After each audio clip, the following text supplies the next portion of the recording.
नमस्कार दोस्तों, कैसे हैं आप लोग गाइस। उम्मीद करती हूँ आप सब लोग बहुत अच्छे होंगे। नौकरी समाचार चैनल में आप सभी लोगों का बहुत बहुत स्वागत है। आई होप मेरे द्वारा लाई गई वीडियोस आप सब लोगों को काफ़ी पसंद आती होंगी।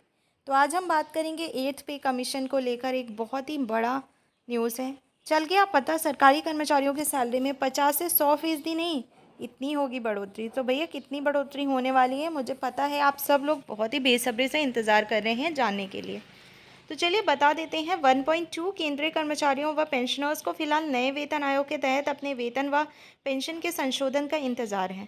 सरकार की ओर से हर 10 साल बाद नए वेतन आयोग में कर्मचारियों की सैलरी और पेंशन को महंगाई सहित अन्य कारकों को देखते हुए उनके अनुसार संशोधित किया जाता है। इस बार महंगाई को देखते हुए कर्मचारियों को उम्मीद है वेतन को हाई फिटमेंट फैक्टर के अनुसार बढ़ाया जाएगा। जनवरी में सरकार नया वेतन आयोग गठित करने का ऐलान कर चुकी है। 8वें वेतन आयोग अगले साल लागू हो सकता है। इसमें नए फिटमेंट फैक्टर के अनुसार 100% से भी अधिक वेतन बढ़ोतरी होगी। कितना लागू होगा फिटमेंट फैक्टर? 8वें वेतन आयोग में फिटमेंट फैक्टर को लेकर अलग अलग मत बन रहे हैं। कुछ विशेषज्ञ मान रहे हैं कि केंद्र सरकार 8वें वेतन आयोग में 1.92 से लेकर 2.08 तक फिटमेंट फैक्टर लागू किया जा सकता है।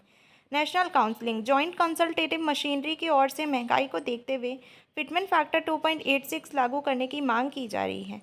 फिटमेंट फैक्टर वह गुणांक है जो न्यूनतम मूल वेतन में इजाफे को दर्शाता है। कुछ एक्सपर्ट्स का कहना है कि न्यूनतम मूल वेतन में 108 से 186% तक बढ़ोतरी की जा सकती है। यह की जा रही है सरकार से उम्मीद। 7वें वेतन आयोग में 2.57 फिटमेंट फैक्टर लागू हुआ था। इसे 2014 में गठित करने के बाद 1 जनवरी 2016 में लागू किया गया था। हर 10 साल बाद नए वेतन आयोग लागू होता है। इसीलिए अब कर्मचारियों को 1 जनवरी 2026 से नया वेतन आयोग लागू होने की उम्मीद की जा रही है। सरकार से उम्मीद है कि यह समय पर लागू कर दिया जाएगा। डीए के अनुसार इतनी बढ़ेगी सैलरी। नए वेतन आयोग को सही समय पर यानी 1 जनवरी 2026 को लागू किया गया तो तब तक डीए 59 या 60% हो सकता है। इस समय कर्मचारियों को 7वें वेतन आयोग के तहत मूल वेतन का 55% डीए मिल रहा है और मिनिमम बेसिक सैलरी 18,000 रुपये प्रति माह है। डीए जोड़ने के बाद यह वेतन 28,800 रुपये प्रति माह हो जाता है। फिटमेंट फैक्टर के आधार पर वेतन बढ़ोतरी। अगर 8वें वेतन आयोग में 1.92 फिटमेंट फैक्टर लागू होता है तो कर्मचारियों का मिनिमम मूल वेतन 34,560 रुपये प्रति माह होगा, यानी इसमें करीब 20% की बढ़ोतरी होगी। 2.08 फिटमेंट फैक्टर के अनुसार यह 37,440 रुपये प्रति माह पहुँच जाएगी, जो 30% तक की बढ़ोतरी में आती है। ये भी माना जा रहा है कि फिटमेंट फैक्टर 2.86 लागू हो सकता है। इस हिसाब से मिनिमम बेसिक सैलरी 51,480 रुपये प्रति माह भी बढ़ोतरी हो सकती है, जो 80% बनती है। अगर डीए को अलग कर दें तो यही वेतन बढ़ोतरी क्रमशः 92, 108 और 186% होगी। ये कहना है सरकार का। ऊपर के आंकड़ों को देखें तो 8वां वेतन आयोग लागू होने के बाद कर्मचारियों की सैलरी में 20 से 30% बढ़ोतरी होने की संभावना है। हालांकि जब वेतन आयोग लागू होगा तो ये देश की आर्थिक स्थिति पर अधिक निर्भर करेगा। उसी हिसाब से न्यूनतम सैलरी में कम या अधिक बढ़ोतरी हो सकती है। सरकार ही इस पर अंतिम निर्णय लेगी।